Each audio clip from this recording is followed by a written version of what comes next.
Now let's look at the classification for the exchange traded fund. I want to just break it into very simple 4 quadrants here. We have the passive, active, index, and non-index. In quadrant 1, we will look at the capitalization weighted index. Good example would be SPY that we've been talking about all the time. And here we have all these different examples. Right? We have SOCL that invests in social media index, HACK that invests in cybersecurity stocks, DRIV, autonomous and electric vehicles, BOTZ, robotics and artificial intelligence. We have disruptive innovation, mobile payment, BOSS, right, which is invest in founder-run company. PHO, water resources portfolio. IPO that invests in a basket of newly IPO companies.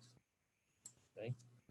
So look at the expense ratio, right? You find that they are not cheap, right?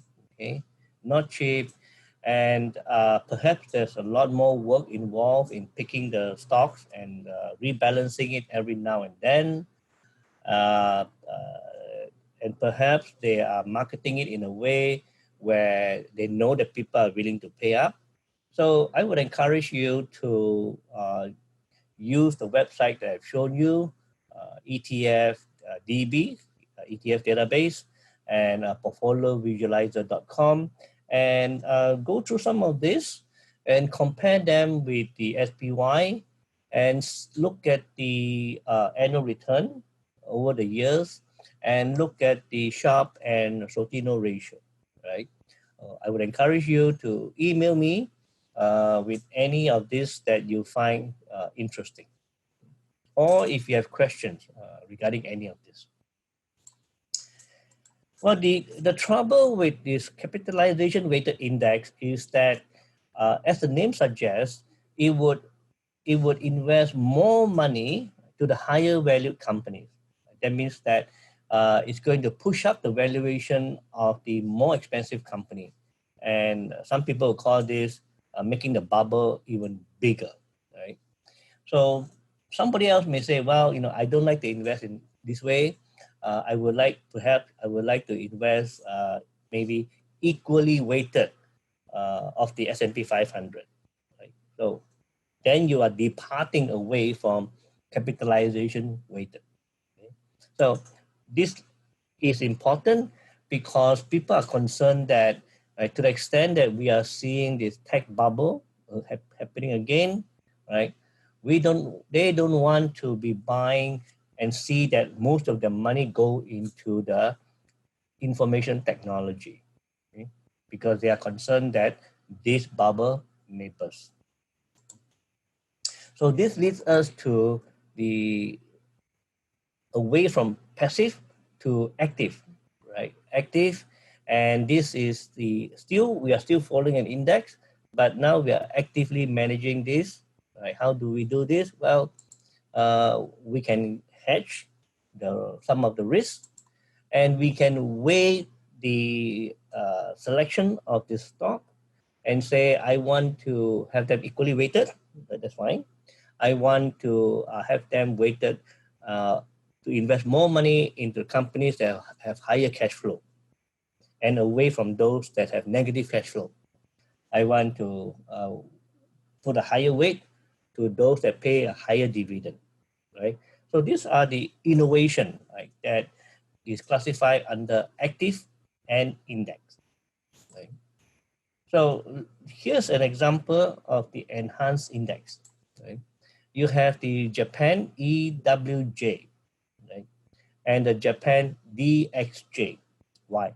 Because if you were to invest in the regular EWJ, you being in the US, you have to convert your US dollar into yen, and then with the yen, you buy the Nikkei, right, the Japanese stock index. So you may make money in the Nikkei, and you might then lose money in the yen, right? So net off, you may not make a lot of money. Right?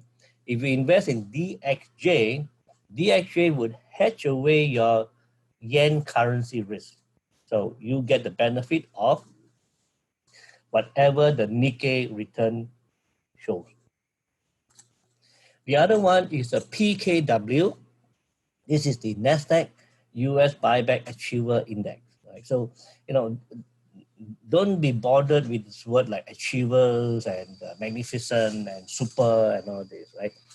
These are just marketing terms which I would disregard, right?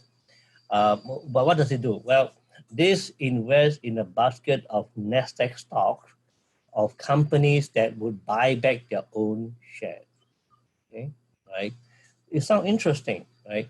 Similarly, the DXJ also sound interesting, but I would suggest that you again use the portfolio visualizer and compare these two and see whether or not DXJ actually outperform EWJ.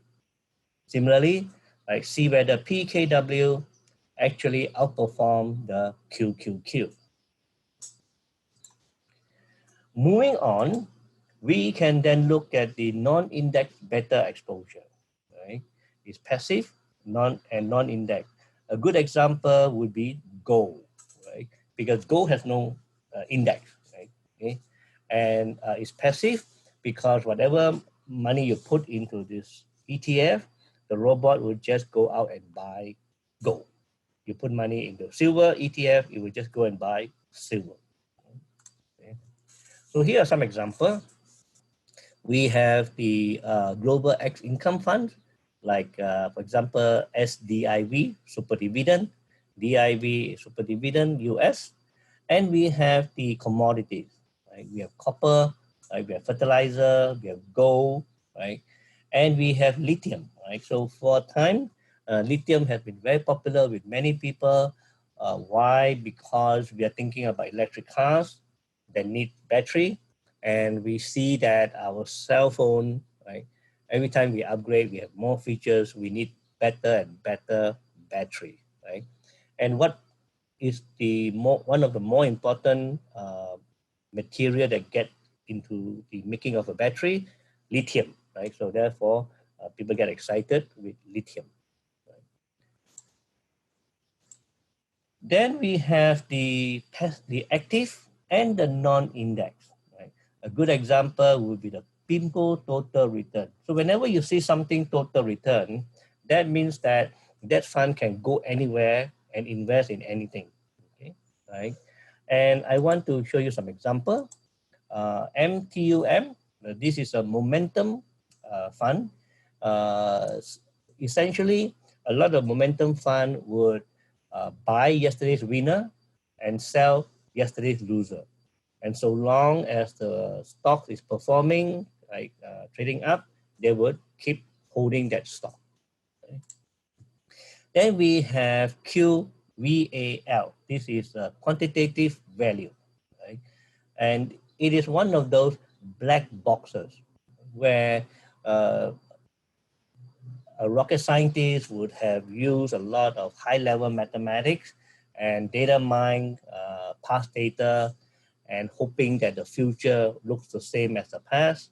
And they would then invest accordingly, right? According to the black box. Why do we call it a black box? Well, that's because they will not show you what's inside the model. Okay. Then we have AIEQ, right? This is the AI-powered equity ETF.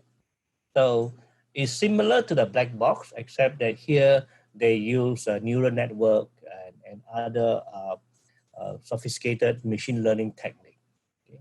So, and we have CSD, the Guggenheim spin-off ETF. The idea here is that when you have a large company like Disney, some people will argue that if you were to take out the Disney subsidiary that focuses only on movies, then on their own, they would perform a lot better. Right? than being part of a huge conglomerate where there's multiple layers of reporting. So this ETF would invest in companies that have been spin-off from their parent.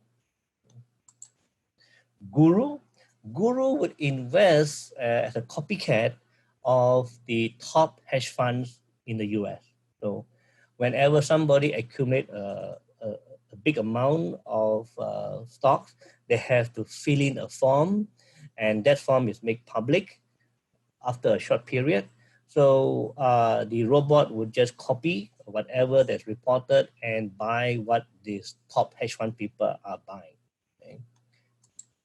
So what I would suggest you do is, again, use Portfolio Visualizer and compare each of these 5 with an index like SPY or QQQ, and see whether whether these good ideas actually translate into profitable ETF.